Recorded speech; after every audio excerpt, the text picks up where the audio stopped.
I can't find any other video to play here. I was trying to put my subscriber count up here, but it doesn't look nice in like the frame. So we're gonna be using Wario again, because I really don't have time to do anything else. But if you read the title of this video, you might be a little confused, because this is essentially a rant about Powkiddy and how their newest device kind of shows a weird stance or like kind of business practice that they've adopted. I know they've only been around since like 2018, but I really just don't like the way they're going with this. But a few things before we start. One, thank you for the support on the channel. It's going great. Thank you to everyone who subscribed. Two, I'm thinking of starting up my Twitch again. Like, I want to start doing Twitch streams again. I just don't like know if anyone would watch. So I'm gonna put up a community tab tonight when I'm like tonight as in the 20th, and it'll already be up by the time you're watching this. Just go to my channel community tab and vote on it if you'd be interested in watching any of my Twitch streams. I'd probably be playing some emulated stuff. If it's like 3DS or something, it'll be emulated through like my PC or Odin. But if it's anything console, it'll be through this Elgato that I have here that I've never used, because I wanted to stream, but I never got around to it and kind of just fell off of it. But I'm thinking of restarting. So Powkiddy released this device, the RGB10S, recently. It was like a month ago, and I got it like 2 weeks ago from like when I'm recording this. So like 2 weeks ago, because it'll be the same time. And it's in the same family of the RGB10, the original one, the RGB10 Max, and the RGB10 Max 2, I think is what it's called. And all of these have these same processors, the same like internals, but the difference is the hardware and how it looks. So the 10 Max 2, or whatever it's called, has grips. Like it looks like this, but with grips on the back. It's like a hardware refresh. And I don't know why I bought this if these two do the exact same thing. This was originally going to be a review of the 10S, but it kind of just frustrated me to the point where I just put it down, and I haven't touched it in like a week, because I've either been playing on my Switch or my Odin. Also, if you noticed, I replaced the thumbstick here was initially red, but I did not like it. I don't know why you'd put a red thumbstick on a white device. It doesn't look good. So I took the white thumbstick off of here, because it's like the exact same thumbstick, and replaced it. So now this looks bad, but I'm never going to use it again, so this looks good.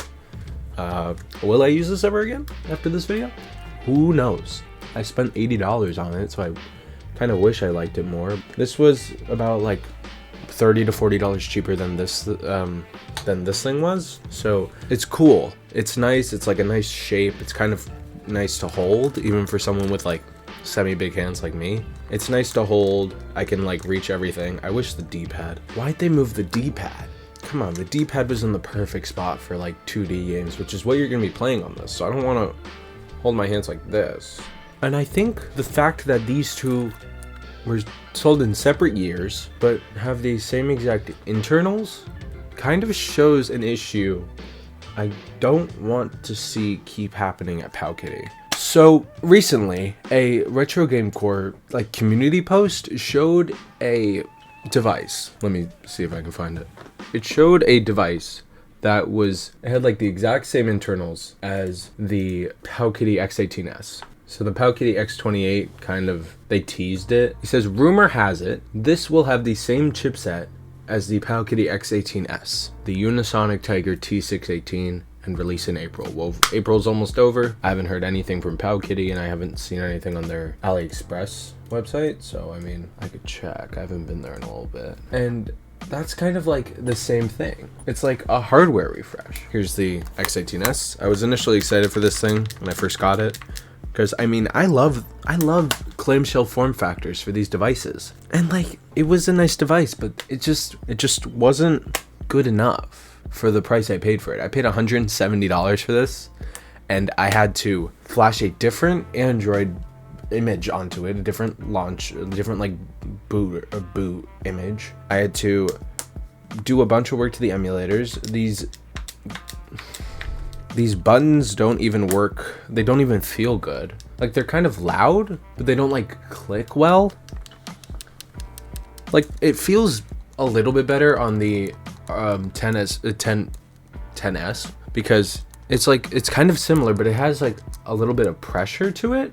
This thing, you can feel it, like it's like the slightest bit of pressure, and it felt way better on the 10 Max because you don't have to push that far down. The thing is, this has like kind of a bit of travel, but not that much of a click. And the problem with them doing a hardware refresh with the same, like, I don't want to say same internals because the only thing we know about is like the chipset, but like the same chipset, is that it's not really going to be able to do anything more. It's not like an improvement that much. It'll be improvement in form factor, I guess, if you like that form factor better than the clamshell one, which I don't know, I kind of like this one better. But if you're going to just eventually refresh the hardware and not the like internals or the chipset or whatever, why release the first product at all? The 10 Max 2 launched a little bit after the 10 Max did, like a few months down the line. It's the same thing, but with a different shell than the one I bought. I like this orange color. I'm kind of glad I went for this one. I don't like this pattern with Powkiddy. Because, like, for all I know, they're just going to announce a 10 Max 3 coming up. It'll be the exact same thing, but, like, with a different, like, the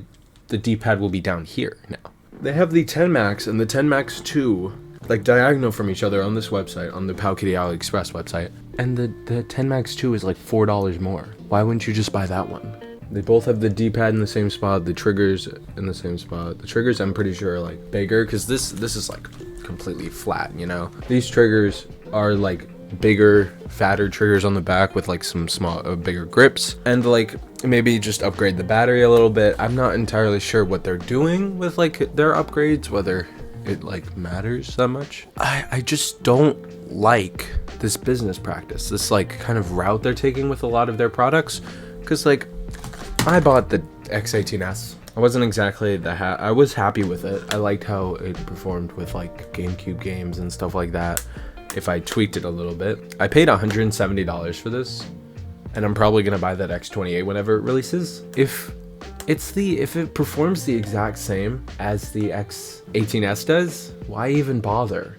If they're gonna keep selling the X18S, I mean the X18S, like they're doing for the X18, which is just $4 cheaper, are they gonna sell the X28 for like $200 compared to $170?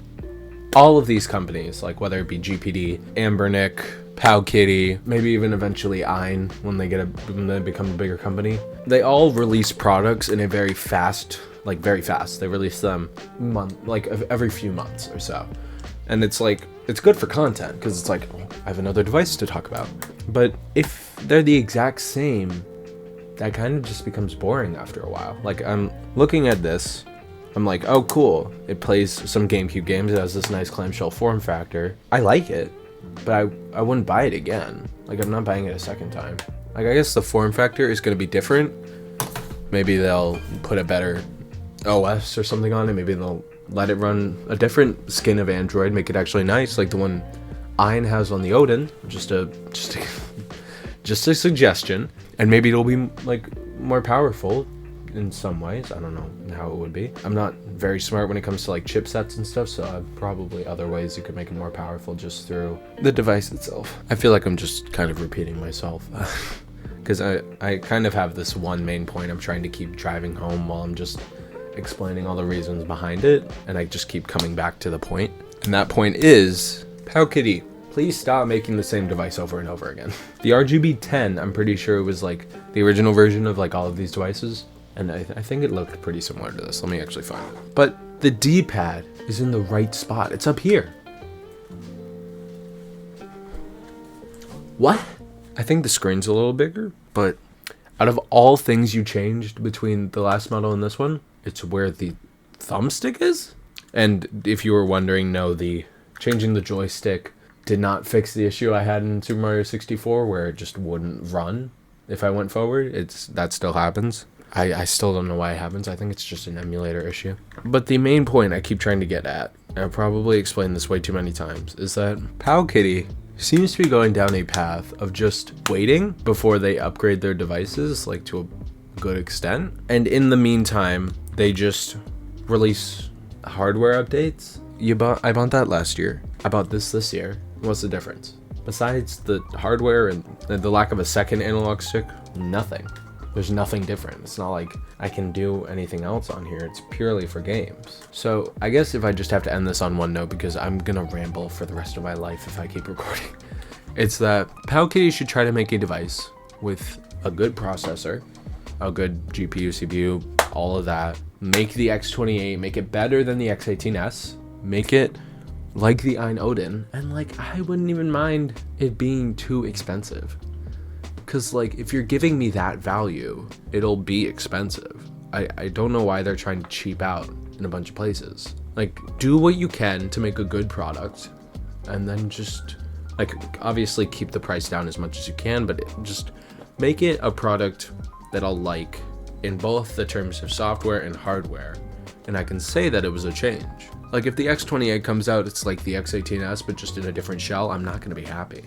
I'll like the hardware better, and I'll feel like it'll be a better way to play, but like, it'll just be something I've already dealt with before. Now, if they redesign the OS, like what skin of Android they put on it, that might actually improve it a little bit, because just like the skin of Android that I put on the Odin is like very useful. It's